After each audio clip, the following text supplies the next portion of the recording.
अच्छा जी, आज एक छोटी जी ट्रीटमेंट करें पे आसे तो मैं आख्या अपने दोस्तों के नॉलेज दे विच भी इजाफा थी वने। ये आख दे पे हो, ये देखो ये पानी सारा लुढ़ के आंदा पिए और उस तो इलावा इस पास वन कैमरा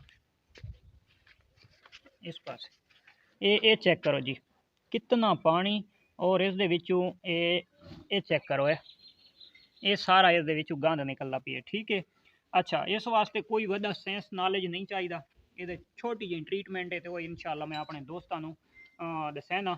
और इस ट्रीटमेंट का करना के वे सिर्फ हिक्के खुराक नाल इंशाल्लाह अल्लाह दे हुक्म दे नाल ठीक थी वैसी ठीक हो गया। ये हुण तुसां अख दे गिनो अख दे विचों पानी वह वह के बुरा हाल है, बुरे हाल हैं बहु के दिहाड़े ने इस गरीब दे। ये सारा इहदा चेहरा सारा पानी दे नाल निकल निकल के ते ये चेहरा इसदा सारा खराब है और अख दे विच लालगी किस्म दी आवड़ सी। ठीक हो गया।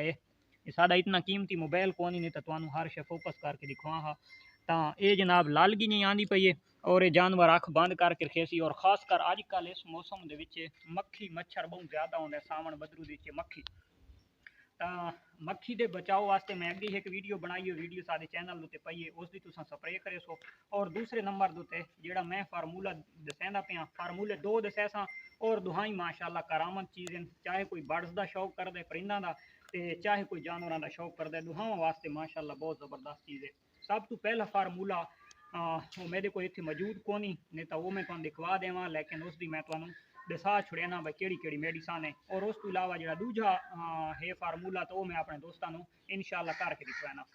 पहला फार्मूला ये है कि तुसा बंदा वाले मेडिकल स्टोर तो घिनना है बैटनीसोल का ड्राप। बैटनीसोल ड्राप घिन के ते नाल छोटा जिहा खुश्क इंजैक्शन मिलसी, उस इंजैक्शन का नाम है स्टेप्ट्रामाइसिन।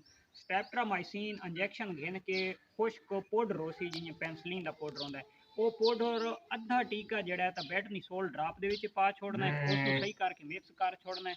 चाहे कोई मुर्गा का शौक करता है, कबूतर का करता है, तोतों का जो भी करता है, कबूतर के खास कर बच्चों कबूतर ऐसा मसला बन रहा है, भेद बकरी कहनू भी मसला बन रहा है, वो दो दो कतरे दिहाड़ दे त्रै तो चार दफा पैसो इंशाल्लाह ये बीमारी सोल्व होवे सी, तो जानवर बिल्कुल ओके होवे सी, ठीक होवे सी।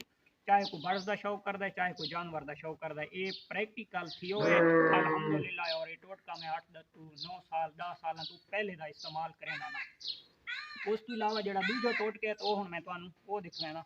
दूसरा जनाब टोटका जड़ा है वो है रेजोमाइसिन साड़ी। ठीक हो गया। इस रेजोमाइसिन का की करना है, इसका तरीका इस्तेमाल ये है 2 सीसी तुसा जानवर नू ये ला देनी है गर्दन दे विच, गोश्त दे विच 2 सीसी तुसा ला छोड़ना है। ठीक हो गया। ये बहुत ज़बरदस्त चीज़ है, एंटीबायोटिक है। ठीक हो गया। और बहुत सस्ता फार्मूला। और दूसरे नंबर दो उस सिरिंज दे विच तुसा पा के ते जानवर दी अखी दे विच 2 टेपे पा छोड़े सो। दूसरी दफा अगर याद आवे तो पा छोड़ देना, अगर न पैसो तो इक्के दफा पावन नाल तुहाडे जानवर दी अखी ठीक थी वैसे। और ये रेजोमाइसिन वाला अख दे विच पावन वाला है कि ऐसा फार्मूला है जिथे जेड़े डॉक्टर जेड़े फार्मर हजरात अपनी दवाइयां इस्तेमाल कर करके थक वजन ते अखी ठीक जानवर दियां नथी वैन। तो ये उस दे वास्ते कि तुसा जनाब के करना है, ये 2 टेपे पैसो अख दे विच और इंशाल्लाह तुहानू मायूसी ना आसी और तुसा मैनू दुआवां दे याद रखे सो।